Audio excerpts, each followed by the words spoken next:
Hello everyone, कैसे हैं आप सब। आई होप आप सब अच्छे होंगे, खुश होंगे, मस्त होंगे। आप सभी को राधे राधे और आप सभी को धनतेरस की बहुत बहुत ढेर सारी शुभकामनाएं।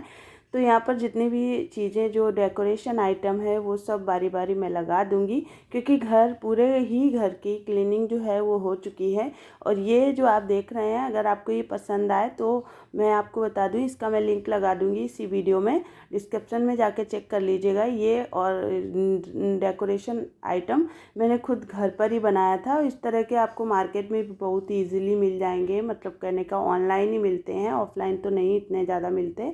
तो बस इस तरह से अब की बार मैं इनको थोड़ा सा चेंज करके लगा रही हूँ। अभी तक ये ब्लू वाली जो वॉल है उसके ऊपर लगे हुए थे, इधर वाली पे, और अभी मैंने इनको हटा के थोड़ा सा मुझे रूम का मेकओवर भी करना है, थोड़ा बदलाव करना है, इस वजह से मैं इस तरह से लगा रही हूँ। तो अच्छे ऐसे भी लग रहे थे बहुत ज़्यादा। तो फिर देखिए यहाँ पर जितने भी जो भी कर्टन वगैरह हैं वो सब मैंने लगा दिए हैं, क्योंकि क्या है, पर्दे कई दिन से धुले हुए रखे थे, लेकिन मैं लगाने का मुझे बिल्कुल भी टाइम नहीं मिल रहा था, इस वजह से नहीं लगा पा रही थी। उसके बाद ये जितने भी फ़ोटो फ्रेम वगैरह थे ये सारे कहीं और लगे थे, अभी कहीं और लगाए जाएंगे। मतलब मेरे को रूम का बदलाव करना है। मैंने आपको पहले भी बताया है कि मुझे एक चीज़ एक की जगह पे अच्छी नहीं लगती है, कभी इधर उसको लगाना कभी उधर लगाना, ऐसे करके। और ये बोल रहे थे, कह रहे हैं कि तुम पूरी दीवारें ख़राब कर दो, जितना तुम्हारा मन कर रहा है ना उतना कर रही हो। लेकिन खैर मैंने दीवारें कोई ख़राब नहीं की, जो पहले से जो ऑलरेडी हो रहा था, जो कील लगी हुई थी ना उसी में लगा रही हूँ मैं, नया कुछ भी नहीं करूँगी आपको बताऊँ। तो बस ये कुछ, हाँ, कुछ पता नहीं क्या कॉमेडी कर रहे थे, तो फिर बस मैं भी इन्हीं की बातों पे हंसती जा रही थी। और मेरे पतिदेव ही वीडियो बना रहे हैं, ये मुझे ना बहुत ज़्यादा सपोर्ट करते हैं, बहुत ज़्यादा। मतलब एक आदमी होता है ना कि कितना सपोर्ट करे, ये मुझे बहुत ज़्यादा सपोर्ट करते हैं, बहुत ज़्यादा प्यार देते हैं। और कोई भी औरत ना जब भी कुछ काम कर सकती है, मतलब इस तरह का, या और भी जॉब वगैरह बहुत सारे लोग करते हैं, अगर उनको घर का सपोर्ट ना मिले तो वो कुछ भी नहीं है, कुछ नहीं कर सकते। फिर बस मैं उठाई इन्होंने बाइक, और मैं साड़ी वाड़ी पहनी थी, तैयार थी, तो निकल दी हूँ धनतेरस की शॉपिंग करने के लिए। तो यहाँ पर मैंने ले ली है माता लक्ष्मी। तो हमारे यहाँ महाराष्ट्र में ना गणेश लक्ष्मी नहीं मिलते हैं, सिर्फ माता लक्ष्मी ही मिलती हैं। तो फिर मैंने, हमारे यहाँ करते हैं यूपी में गणेश लक्ष्मी की पूजा, तो मैंने पहली बार ही, पहले काफ़ी मतलब पीतल के गणेश लक्ष्मी ले लिए थे, उन्हीं की मैं पूजा कर लेती हूँ, और लक्ष्मी जी को भी बिठा लेती हूँ साथ में, उनकी भी पूजा करती हूँ। फिर आ गए थे हम लोग मॉल में से, हमारे यहाँ बड़े बड़े मतलब 2-3 ऐसे मॉल हैं जहाँ पर कपड़े वगैरह अच्छे मिल जाते हैं। तो वहाँ पर हमने सिवाय के लिए कोट पैंट देखा, और बहुत सारे देखे, कोई पसंद ही नहीं आ रहा था। कई बार आंखें जो है ना दुविधा में चली जाती हैं जब ढेर सारी चीज़ें देख लो। और उधर से ही सिवाय उसके की वैन रास्ते में पकड़ के सिवाय को ले लिया वैन से। सिवाय घर नहीं पहुंच पाए क्योंकि समय बहुत कम है, और सिवाय की वैन आती 1:30 बजे, तब तक हम वेट नहीं कर सकते थे। तो हम लोग 11:30 बजे ही मार्केट निकल गए थे।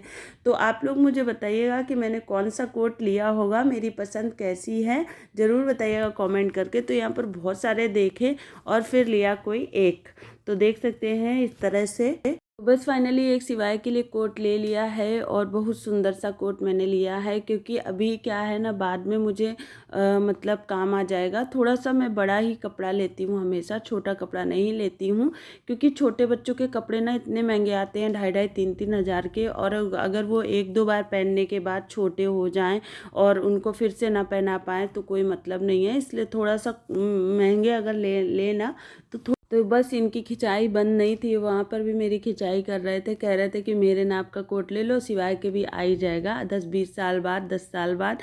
तो मैं मतलब यही कह रही थी कि मैं इतना बड़ा थोड़ी लूँगी, मैं जैसे उसको आता है मान लीजिए 24 नंबर, तो मैं 26 ले लेती हूँ, बस 2-3 नंबर ऊपर ले लेती हूँ, क्योंकि बच्चों के कपड़े ना बहुत जल्दी छोटे हो जाते हैं, बच्चे बहुत जल्दी बढ़ रहे होते हैं। बस घर आने के बाद खाना वाना खाया, खाना बना के गई थी, फिर रोटियाँ सेकनी थी, खाने के बाद थोड़ी देर आराम किया, और आराम तो आजकल मिल ही नहीं रहा है, ऐसा हल्का सा 10 मिनट के लिए लेट गई। फिर मैं यहाँ पर कर रही हूँ ये धोआ धाई, और ये धोआ धाई जो है ना भगवान के मंदिर के ऊपर ये डेकोरेशन थी, जो कि मैंने लास्ट टाइम ही ये लटकन जैसे खुद ही बनाए थे, तो उनको धुला के सुखा दूंगी, क्योंकि मुझे भगवान का मंदिर भी साफ़ करना है। अभी भगवान का मंदिर साफ़ ही नहीं हुआ, तो वो मैं करूँगी कल, क्योंकि मुझे ज़्यादा टाइम नहीं था। और आज मैंने दूध वाले भैया से दूध मंगाया था 4 लीटर एक्स्ट्रा, मतलब जो रोज़ रोज़ का दूध मेरा आता है, मतलब 3 मैंने मंगाया था, 1 लीटर मैंने बचा लिया दिया था, बच गया था, ऐसे बच जाता है थोड़ा थोड़ा तो उसको मैंने चढ़ा दिया था जल्दी ही। तो बस देख सकते हैं दूध जो है वहाँ पर हो रहा है, तब तक हम यहाँ पर लौकी को छील लेंगे और कद्दूकस में कस लेंगे। यहाँ पर लगभग 1.5 लौकी है, एक आधी और एक। तो यहाँ पर मैं बनाने जा रही हूँ लौकी की बर्फ़ी। तो हमारे यहाँ ना, हमारी नानी के यहाँ भी और हमारे घर में भी, मायके में भी कोई भी त्यौहार होता था ना तो लौकी की बर्फ़ी ज़रूर बनती थी। मम्मी कहती थी ये बहुत ज़्यादा हेल्दी होती है और खाने में तो इतनी लाजवाब लगती है कि आपको मैं बता नहीं सकती हूँ। और बस यहाँ पर देखिए कद्दूकस से मैं इसको खूब अच्छे से घिस लूँगी और बड़े बड़े लच्छे इसके घिसने होंगे, ज़्यादा छोटे लच्छे मत घिसिएगा।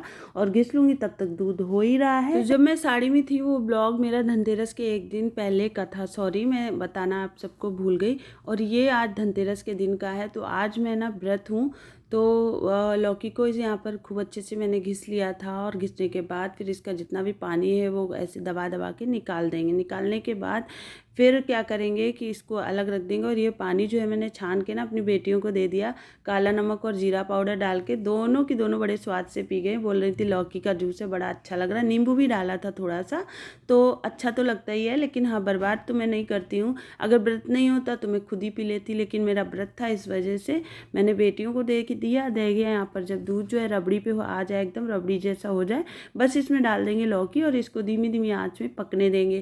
तो ये पक रहा है तब तक मैं और तैयारी कर लेती हूँ, क्योंकि टाइम ज़्यादा बचा नहीं है और पकवान बनाने हैं बहुत सारे, तो इसलिए थोड़ा थोड़ा करके करूँगी ना तो बड़े आराम से सारे काम हो जाएंगे। यहाँ पर देखिए चीनी डाल दी है, अंदाजे से डाली है मैंने कि जितना दूध था जितनी लौकी उस अंदाजे से। और मेरे घर में ना कम चीनी वाली मिठाई खाई जाती है। आपको बताऊँ कि कम, इनको ना खोए का फ्लेवर आना चाहिए, नहीं कि चीनी भर दो, चीनी करकरा रही, इनको बिल्कुल भी पसंद नहीं है।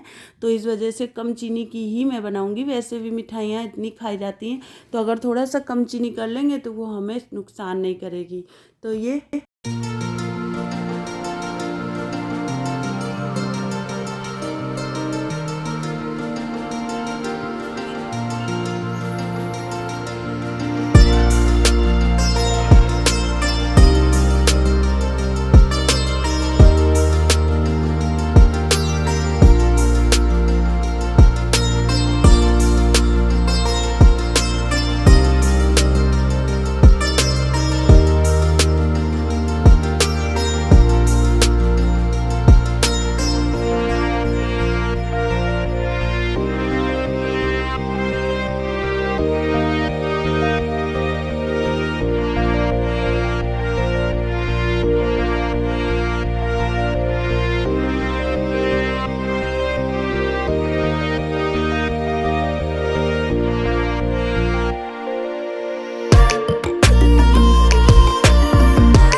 बस बना रही थी, इस वजह से ना मैं बच्चों को खाना भी नहीं बना के दे पा रही थी। और तैयारी तो थी मेरी, आटा वाटा लगा लिया था साइड में, क्योंकि अगर एक साइड में रोटी या पूड़ी या पराठा कुछ भी बनाऊंगी ना तो इसमें छींटे चले जाएंगे, तो यह शुद्ध हो जाएगा। क्योंकि लौकी की बर्फ़ी ऐसी है कि व्रत वगैरह में भी आप खा सकते हो, पूजा में लगती है ये सब चीज़ें। तो बस ये लगभग हो ही गई थी। उसके बाद फिर मैंने इसको एक किनारे रख दिया था ढक के, फिर इसको बना करके अलग कर दूंगी। फिर मैं बना दूंगी बेटियों के लिए पूड़ी। और सब्जी ना एक दिन पहले के रखी थी, और हम दोनों हस्बैंड वाइफ व्रत थे, तो बस बच्चों के लिए मैं पूड़ी तल दूंगी और पूड़ी तल के सब्जी लेके बच्चे आराम से खाना खा लेंगे। तो बस इसको एक थाली में मैंने घी लगा दिया है। घी लगाने के बाद फिर इसको इस तरह से अच्छे से फैला देंगे और बस इसको जमने के लिए रख देंगे। बाकी मैं आपको ना आगे के ब्लॉग में दिखाऊंगी कि मेरी कैसी बर्फ़ी जमी है। तो मेरे पकवान तो बनने चालू हो गए हैं, और भी मैंने कुछ आज ही बनाया था, तो उसका ब्लॉग ना आपको अगले ब्लॉग में मिलेगा। तो मेरी वीडियो आपको कैसी लगी है प्लीज़ कमेंट करके ज़रूर बताइएगा। मेरी रियल लाइफ आपको कैसी लगती है प्लीज़ कमेंट करके ज़रूर बताइएगा। अच्छी लगती है तो लाइक कर दीजिएगा, चैनल में न्यू आए तो सब्सक्राइब भी करिएगा, साथ ही साथ घंटी के बटन को ज़रूर दबाइएगा। तो बस इस तरह से स्टेप बाय स्टेप सारे अगर काम करेंगे तो बिल्कुल भी थकान नहीं होगी और सारे पकवान बन करके तैयार हो जाए।